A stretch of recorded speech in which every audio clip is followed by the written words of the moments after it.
দেখিছেনে আমাৰ মানুহজনৰ অৱস্থা? কালি মানে দোকানত ৱেল্ডিং নে কি মাৰিছিলে বোলে।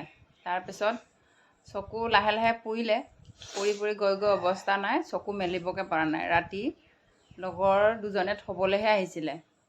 তাৰপিছত এয়া চশমা লগাই হস্পিটেল নিব খুজিছোঁ। কি হৈছে নাজানো নহয়। কি হৈছে মানে তাত হেৰিবোৰ সোমাইছে, বিশেষকৈ চশমা লগাই কৰিছিলে বোলে, কিন্তু কি হৈছে নাজানো।